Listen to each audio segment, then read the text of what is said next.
Hi guys, welcome back to Nifty Network. Today we have a 350Z in here and I'm going to teach you how to remove your Speedo. Looks like this one's already falling apart, but I'm going to teach you how to remove it. Make sure that your battery is disconnected. So there's two little plastic covers right here. You're going to pop that off of each side. It looks the same on this side. So we'll pop that off, and then this is actually a safety Torx that is holding that on. And let's see here, did I grab the right one?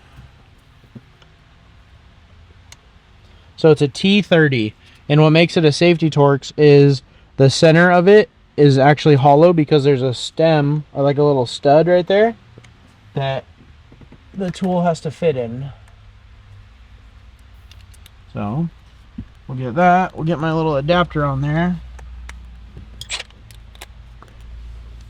And these strip really easily, so make sure when you're doing this, you have the tool going straight into the bolt.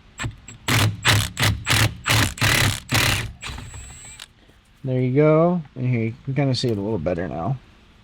So see how it has the center like spike or stud, whatever you want to call it. These are also Loctited. That's why it sounds so aggressive coming out. So that side's done. And now this side, same thing. Pull that out.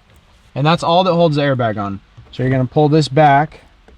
And I like to rotate it like this, just so you can kind of see the cables in there. They got hooked on that little tab right there, so we'll move this way. And then I get a pick, and before you do this, I'll say it again, make sure that your battery is disconnected. And on the orange plug, there's a little opening right there. I don't know if you can see it, but there's a little opening. I'll push the pick in there and then just walk that back up like that. And then I'll get under it with the pick and pop that off, and then go to the yellow one.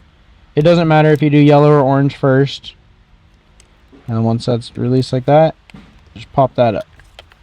And there you go. All right, so now that we have the airbag off, make sure that the two leads that go into the airbag are out of this little slot right here. We're gonna move this wire up, and then I have a pick. I'm gonna push on the little tab right there, and then that gets unplugged. And then we'll move this back down right there, and we'll grab a 19. So what I like to do is hold the steering wheel so that it doesn't shake and vibrate on you.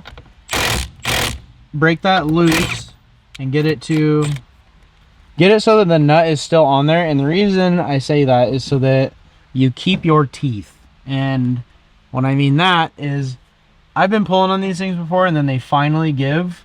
If it's really hard, so like this one's really hard, I'd for sure smack myself in the face with it.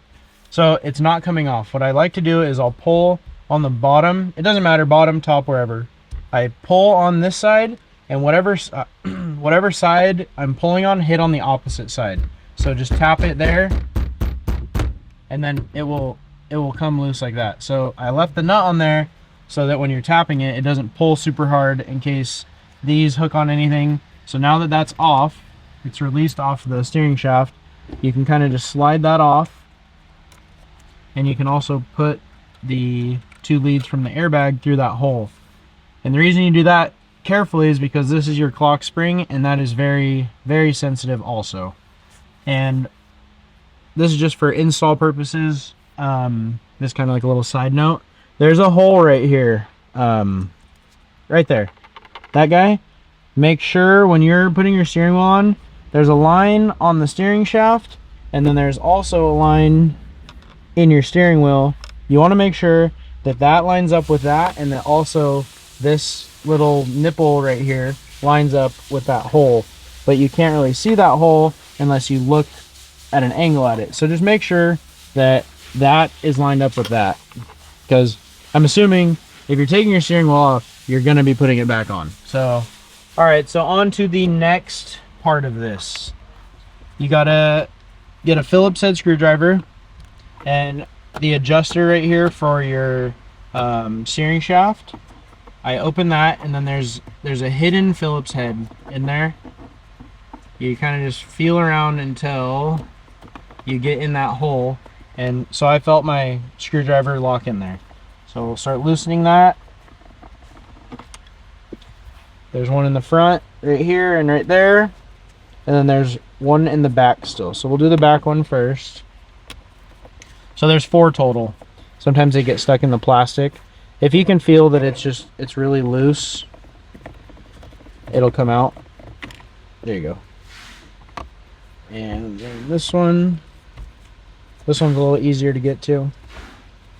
And when I pull this piece off, I'll show it to you better.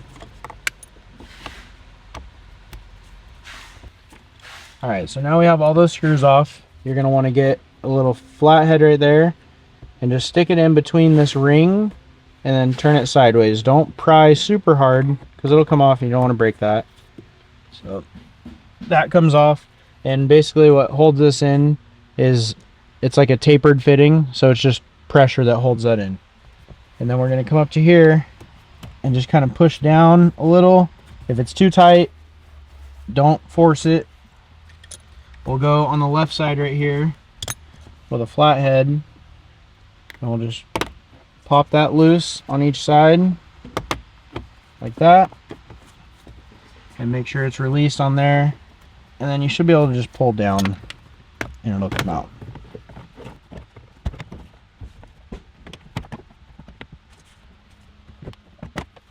So there you go, the 2 screws that we were finding earlier, this is where that adjuster handle is. It's actually hidden. It'll sit, the handle sits right there, so you won't see it unless you know about it. So there's one there, there's one there, and there. So 4 total. To get the speedometer removed, we got that piece off of here, and then we're gonna grab a 10mm. I like to use the 10mm wobbly. This guy is my favorite thing.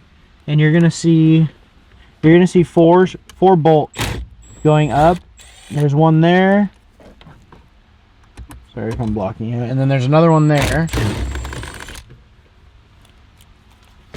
Then we'll go to the other side. All right, so now we are on the driver's side of the car or the steering column. You're gonna see 2 10mm right there, and I got my tool on there, and you're gonna loosen that off. There's one. Let's get that out of there. And then there's another one right in front of it.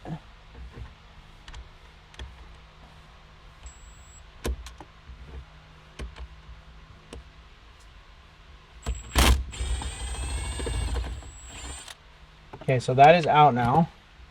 So now we have all 4 of those out. You're gonna lift straight up on this, and if it's binding, push that down, and then this will come out, and there's gonna be a cable on the back that we will undo. All right, so once you have that released, I kind of just rock that forward, push that tab, get that out of there, and there you go. That is how you remove your speedometer on a 350Z.